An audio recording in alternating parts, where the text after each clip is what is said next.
Hello and welcome. This is a retrospective piece. This video looks into the fragile early moments of an account that is already well on its way in its adventure. For those of you who are familiar with my account, this will be before any of the restrictions I placed upon it.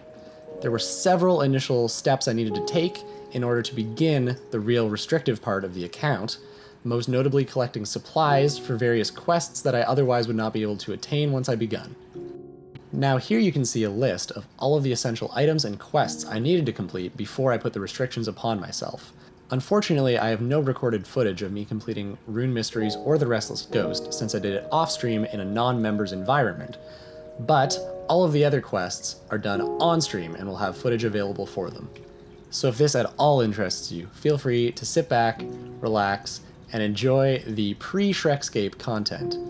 Thanks in advance for watching, and without further ado, here is episode 1 of ShrekScape. For the very first stream, I decided to do the Druidic Ritual quest to unlock herblore. Before this, we have already completed the Rune Mysteries quest off-stream. Other than that, the account is virtually untouched. Now, this quest is essential for unlocking the herblore skill, which will prove to be invaluable for bossing and other various endgame activities that I'd like to do on the account. So, I've allowed myself to complete the quest so as to facilitate the doing of that future content. Next up on the list was getting 25 agility. This was essential because without it, Ghost Ahoy could not be attempted at all, and I would have no way of going back to Lumbridge Swamp once I entered Mauritania. Now this was one aspect of the account that I wish I could do over. I was unaware that technically, you only need 1 agility to be able to cross over, or at least attempt to cross over, to Philemon's Island in the Mortmire Swamp. A successful jump over the bridge will provide you with a marginal amount of agility experience, which I could have used to level up agility instead of resorting to doing it beforehand and kind of cheating by using the Gnome Stronghold and, as you can see here, the Draenor agility course for the remainder. In addition to the level 25 agility requirement, there are also several item requirements I needed to be able to complete Ghosts Ahoy, one of those being silver bars. I decided to mine my own silver bars because I couldn't think of a reasonable way of obtaining them in Mauritania at the time, although I did discover a method later that involved killing the skeletons directly outside of Tarn Razorlore's lair in the Haunted Mine. These skeletons have a very rare chance of dropping 1 silver bar, and that would have been a way for me to get them, but it would have been very difficult, and I would have had to train my combat up considerably in order to successfully train on the level 40-ish skeletons that I would find there. Now, the skeletons' drop tables are not very well known. It's very difficult to find that sort of information on the wiki, because they're not very often killed, and I was not aware of their drop tables until I killed a large quantity of them myself. So, as we train smithing, I've begun to realize that I'm going to need a lot more bars. Getting up to 20 mining definitely does not equate to 20 smithing, and even after turning all of the previously smelted bars into various weapons and armor, I've realized I'm going to need to train a lot more to get to 20 smithing for the silver bars. After smithing all of the weapons, I've decided to turn them into the specialty sword shop because of the increased GP you get from selling to any specialty store. This will fuel this purchase right here, which is a house. Now, I'm buying a house because the Darkness of Hollowville quest requires you to have 5 construction. You're not able to get construction at all in the swamp areas that I've limited myself to, so I'm going to have to lamp up to level 5 construction. And the purchase that you just saw enables me to do that very thing. Without buying the house, I would otherwise not be able to train construction and would not be able to do that quest. Here you can see the completion of the 20 smithing goal, which will allow me to smelt silver bars. Again, I'll be needing 2 for the purposes of questing in Mauritania, and I cannot obtain them otherwise. Unless, of course, I do temple trekking, which is not something I can do until the future. After obtaining all of the essential quest items, I decided to train up my combat stats. As many of you know, during the Priest in Peril quest, I have to kill both a Temple Guardian, which is level 30 I believe, and a Monk of Zamorak. They'd both be incredibly challenging without Rings of Recoil, so I've decided to train up my combat stats in advance in a swamp at that.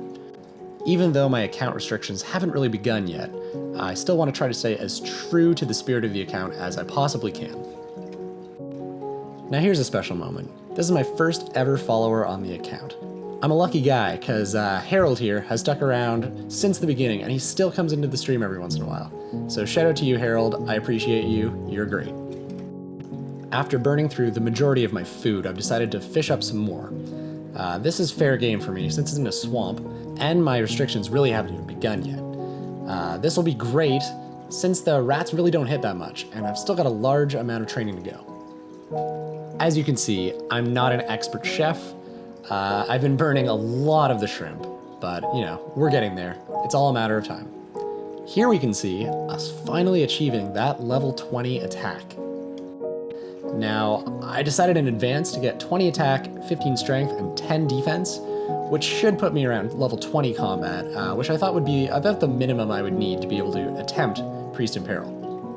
Now, my plan for the boss fights in Priest in Peril was to buy cheap good food, like wine, and range whenever my attack was lowered by ingesting the wine. Now, wine heals a whopping 11 HP and costs only 1 GP. In addition to this wine, I've decided to purchase some tangled toad legs and chocolate bombs from Jian's restaurant. These cost significantly more at 40 GP each, but they heal for 15 and have no negative bonuses. So I will fill up with as much as this as possible, and then use wine for the remainder of the inventory. And so begins the big Priest in Peril quest. I've worked pretty hard getting to this point, considering the restrictions I've placed on myself, so I'm very excited to really start and get into the nitty-gritty of the account. So we've finally gone east of Varrock. Here we are at the temple gates. You guys all know how this quest goes. We're just being a big idiot and falling for the Zamorakian monk's clever ploy here, and, you know, slaughtering a really nice, innocent creature. This took way longer than I anticipated. The ranging really didn't help all that much, so the majority of the damage was achieved through melee. Basically, whenever I needed to heal up, I would drink the wine, have my melee stats lowered, and go back to range and range the Temple Guardian until they were fully restored and ready to go again. Now, as I said, this took a very, very long time. In retrospect, I probably shouldn't have even bothered with the range. It did minimal damage. I pretty much just spent the time healing instead of doing damage with ranged. In retrospect, it probably wasn't worth buying the bronze arrows just for the extra couple of points of damage and the few range levels I did gain. I think this is going really well.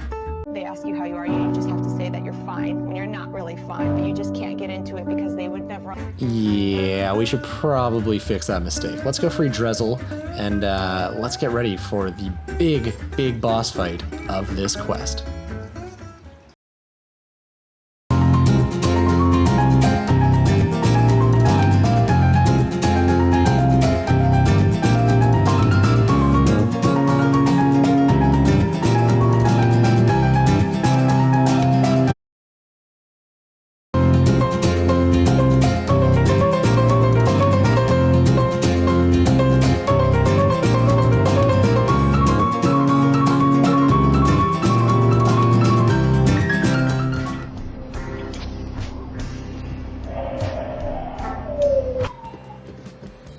Okay.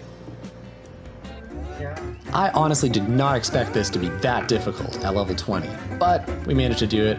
We persevered, and we forgot to talk to Drezel after the quest to actually be allowed through. So this is a little bit awkward, but we did finish the quest, and now we're ready to really begin the adventure of ShrekScape.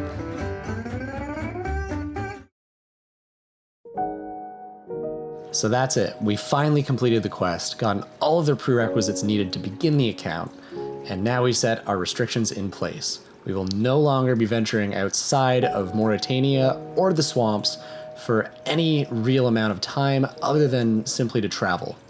Of course, there will be certain exemptions, Slayer being a very notable one.